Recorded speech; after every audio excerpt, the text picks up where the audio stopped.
Matthieu, chapitre 23. Alors, Jésus dit aux foules et à ses disciples: Les maîtres de la loi et les pharisiens sont chargés d'expliquer la loi de Moïse. Donc vous devez leur obéir et vous devez faire tout ce qu'ils vous disent, mais n'agissez pas comme eux. En effet, ils ne font pas ce qu'ils disent. Ils rassemblent des charges très lourdes et ils les mettent sur les épaules des gens.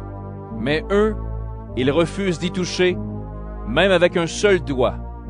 Toutes leurs actions, ils les font pour que les gens les regardent. Ainsi, ils agrandissent les petites boîtes qu'ils portent sur le front et sur le bras. Ils allongent aussi les franges de leurs vêtements. Ils choisissent les premières places dans les grands repas et les premiers sièges dans les maisons de prière. Ils aiment qu'on les salue sur les places de la ville et que les gens les appellent « maîtres ». Mais vous, ne vous faites pas appeler maître. En effet, vous avez un seul maître et vous êtes tous frères. N'appelez personne sur la terre père. En effet, vous avez un seul Père, celui qui est dans les cieux. Ne vous faites pas non plus appeler conseiller. En effet, vous avez un seul conseiller, le Christ. Le plus important parmi vous doit se mettre à votre service. Celui qui veut être au-dessus des autres recevra la dernière place, et celui qui prend la dernière place sera mis au-dessus des autres. Quel malheur pour vous, maîtres de la loi et pharisiens, quand vous êtes des hommes faux! Vous fermez la porte du royaume des cieux devant les gens. Vous-même, vous n'entrez pas et vous ne laissez pas entrer ceux qui le veulent. Quel malheur pour vous, maîtres de la loi et pharisiens, quand vous êtes des hommes faux! Vous voyagez partout, sur terre et sur mer, pour gagner même un seul homme à la loi de Moïse. Et quand c'est fait, vous en faites quelqu'un qui mérite la punition de Dieu, 2 fois plus que vous. Quel malheur pour vous! Vous êtes des guides aveugles quand vous dites « Si quelqu'un jure par le temple, cela ne vaut rien. Mais si quelqu'un jure par l'or du temple, il doit faire ce qu'il a juré. » Ne soyez pas bêtes et aveugles. L'or appartient au temple, donc il appartient à Dieu. Alors, qu'est-ce qui est le plus important? L'or ou le temple? Vous dites aussi « Si quelqu'un jure par l'autel, cela ne vaut rien.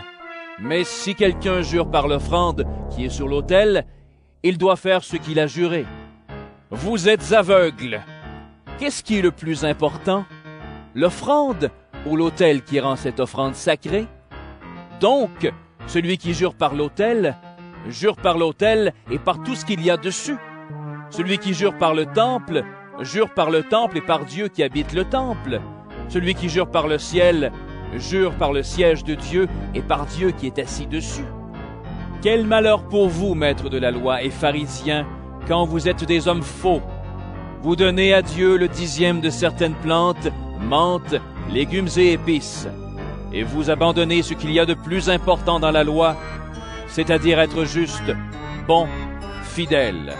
Pourtant, c'est cela qu'il fallait faire, sans oublier le reste. Vous êtes des guides aveugles. Vous filtrez l'eau pour enlever un moustique, mais vous avalez un chameau. Quel malheur pour vous, maîtres de la loi et pharisiens, quand vous êtes des hommes faux! Vous nettoyez l'extérieur du verre et du plat, mais dedans, ils sont pleins de ce que vous avez volé et arraché aux gens. Pharisiens aveugles, nettoie d'abord l'intérieur du plat, et alors l'extérieur aussi deviendra propre. Quel malheur pour vous, maîtres de la loi et pharisiens, quand vous êtes des hommes faux! Vous ressemblez à des tombes peintes en blanc. À l'extérieur, elles ont l'air belles, mais à l'intérieur, elles sont remplies d'os des morts et de toutes sortes de choses pourries. De la même façon, à l'extérieur, devant les gens, vous avez l'air d'obéir à Dieu, mais à l'intérieur, vous êtes plein de mensonges et de mal. Quel malheur pour vous, maîtres de la loi et pharisiens, quand vous êtes des hommes faux! Vous construisez des tombes pour les prophètes. Vous décorez les tombes de ceux qui ont obéi à Dieu. Et vous dites, si nous avions vécu au temps de nos ancêtres, nous n'aurions pas été d'accord avec eux pour tuer les prophètes. Ainsi, vous le montrez vous-même. Vous êtes les fils de ceux qui ont tué les prophètes. Eh bien, continuez. Allez encore plus loin que vos ancêtres. Serpents, espèces de vipères, vous ne pourrez pas éviter la punition de Dieu. C'est pourquoi, écoutez, je vais vous envoyer des prophètes, des sages, des gens pour vous enseigner. Vous tuerez les uns et vous les clouerez sur des croix. Vous frapperez les autres à coups de fouet dans vos maisons de prière et vous les poursuivrez de ville en ville. Ainsi, c'est vous que Dieu va punir pour le meurtre de tous ceux qui lui ont obéi.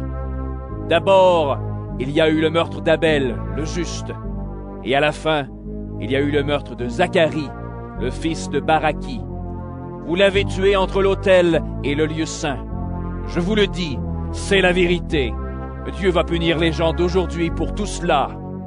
Habitants de Jérusalem, habitants de Jérusalem, vous faites mourir les prophètes et vous tuez ceux que Dieu vous envoie en leur jetant des pierres. Très souvent, j'ai voulu vous rassembler, comme une poule rassemble ses poussins sous ses ailes, mais vous n'avez pas voulu. Eh bien, Dieu va abandonner votre temple. En effet, je vous le dis, bientôt vous ne me verrez plus jusqu'au jour où vous direz « Que Dieu bénisse celui qui vient en son nom ».